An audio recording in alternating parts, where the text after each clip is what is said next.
Governor Tom Corbett presented his plan for the fiscal year 2013-14 state budget to a joint session of the Pennsylvania General Assembly recently, which leads to hearings being conducted by the House and Senate Appropriations Committees.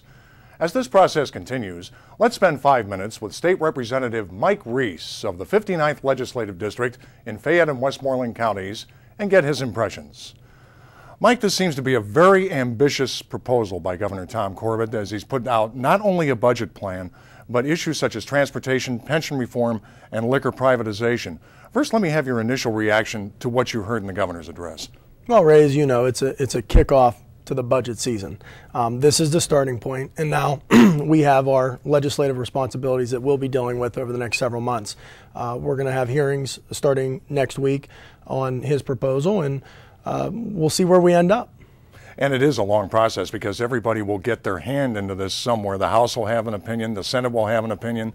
So there's a lot to be worked out there, isn't there? There is. And there were three major initiatives, really earth-shattering initiatives in Pennsylvania: liquor privatization, pension reform, and transportation funding. On the liquor privatization plan, I think the governor has taken a bold step forward in recognizing that consumers want choice. Here in Pennsylvania, we are limited in choice when it comes to wine and spirits. That said, I think there's a lot of concern about where he would like that revenue to go. Of course, as you know, Ray, he talked about roughly $1 billion increase in revenue each year for the next 5 years. And what he intended to do was put it into a block grant-like program for K through 12. I think there are a lot of concerns with that, specifically because we just dealt with the loss of the federal stimulus money. And we all know what happened when we lost the federal stimulus money. There was an expectation that that money would continue, but it was no longer there. I think there are many that have a fear that there would be a cliff at the end of this. So I think that the discussion is going to be around some other opportunities to invest in Pennsylvania, such as our roads and bridges and our transportation fund. Mike, you're in your 5th year in the House of Representatives now, and you have been through these budgets. You've seen the process unfold at times very slowly.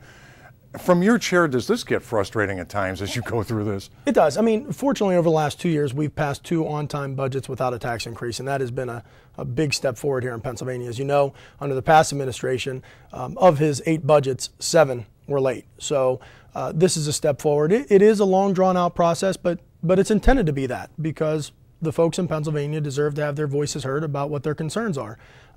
So over the next several months, we'll hear them and we'll have our legislative meetings and sort of hash out what direction we're going to go with this budget. You've always been advocating for common sense pension reform, and there is another plan on the table to do that. What do you make of this proposal?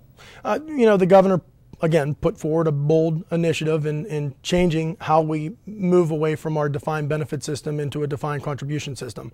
I think everybody understands that we are going to move towards a defined contribution program at some point in the future. What was interesting about Governor Corbett's proposal was that he actually would like to do that for current employees. That sets up a little bit of an issue for us in that if you attempt to change a contract, you're probably going to end up in court. And the question is, do you win or lose? I'm not confident that we'll be successful in court. So although I think that we definitely need to move in the direction of a defined contribution plan, the specific proposal that the governor laid out, I don't know if it's going to get legs or not. Final question, Mike, while we have time. Transportation. Do we have a chance to make some substantive progress this year along that line? I think so. Everybody in Pennsylvania recognizes we need to invest in our roads and our bridges. That said, a 28-cent gas tax increase by lifting that cap on the oil franchise tax might be tough to get through the General Assembly. So we have to look at ways to generate more revenue for our roads and bridges and also make sure that we are as efficient as we possibly can be with the current dollars that we're managing for our taxpayers. Well, Mike, thank you very much. We'll talk to you next time. Thank you, Ray.